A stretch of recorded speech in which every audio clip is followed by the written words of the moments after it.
এবার বাংলাদেশে জাল পণ্য ছড়াচ্ছে চীন।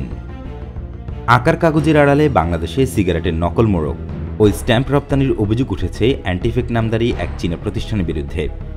ডিজি অ্যান্টিফেক শেনজেন নামে ওই প্রতিষ্ঠানটি বাংলাদেশে 14 টন A4 সাইজের কাগজ পাঠিয়েছিল।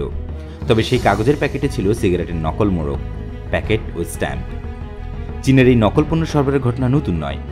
2021 সালের ডিসেম্বরের মধ্যেই সরকারি তদন্তে এমন জালিয়াতি বেরিয়ে আসে, যেখানে বাংলাদেশের বিভিন্ন সড়ক ও সেতু প্রকল্পে সম্পৃক্ত চীনা কমিউনিকেশনস কনস্ট্রাকশন কোম্পানির সহযোগী প্রতিষ্ঠান রোড অ্যান্ড ব্রিজ কর্পোরেশন বা CRBCর নির্মাণ সামগ্রী আমদানিতে কর ফাঁকি দিয়েছে। আগের বছরের ডিসেম্বরেও চীনা ZTI কর্পোরেশনের বিরুদ্ধেও কর ফাঁকির অভিযোগে তদন্ত শুরু করে জাতীয় রাজস্ব বোর্ড বা NBR। প্রকল্পের ব্যয় বাড়িয়ে তহবিল আত্মসাতের অভিযোগে বাংলাদেশে আরও 3টি অবকাঠামো প্রকল্প থেকে সরতে হয়েছিল চীনা প্রতিষ্ঠানকে।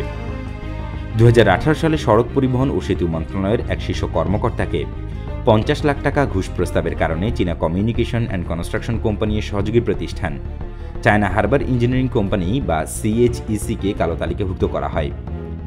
ঢাকা সিলেট মহাসড়ক সম্প্রসারণে 10,000 কোটি টাকা ব্যয়ের প্রকল্পে 20,000 কোটি টাকার দাবি করেছিল প্রতিষ্ঠানটি।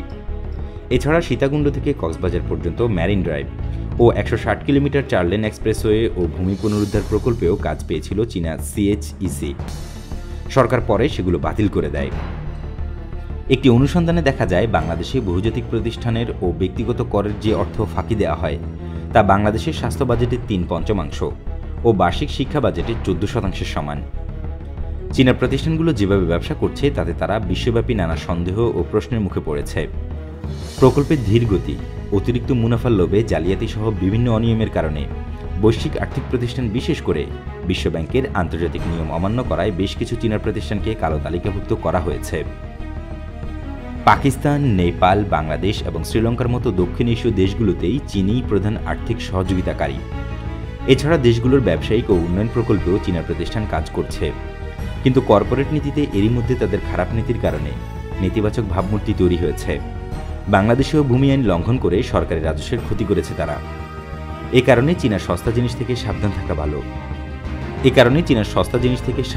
ভালো। একটা ইংরেজি প্রবাদে বলা হয়, সস্তা জিনিস প্রিয় হলেও নষ্ট হয় দ্রুত।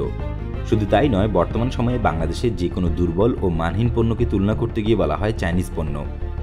দেশের স্বল্প আয়ের জনগোষ্ঠীকে ধোঁকা দেওয়ার জন্য মানহীন কম দামি মোবাইল, টিভি, ল্যাপটপ, ফ্রিজ, এমনকি বাইকও সরবরাহ করছে চীন।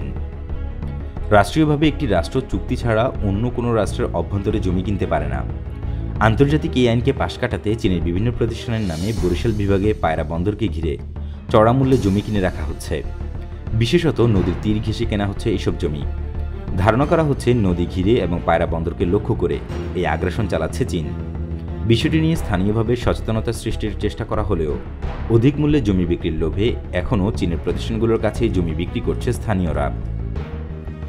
বড় কন্টেইনারে পণ্য নিয়ে আসা বেশ কিছু ব্যবসায়ীরা জানান, চীনের স্থানীয় ব্যবসায়ীদের সহায়তায় এক পণ্যের কন্টেইনারে অন্য পণ্য নিয়ে আসার বিষয়টি নতুন নয়।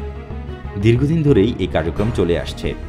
কিছু কন্টেইনার অনেক সময় ধরা পড়ে, কিন্তু সব কন্টেইনারের সব মালামাল অধিকাংশ সময় চেক না করেই বিভিন্ন ফন্দি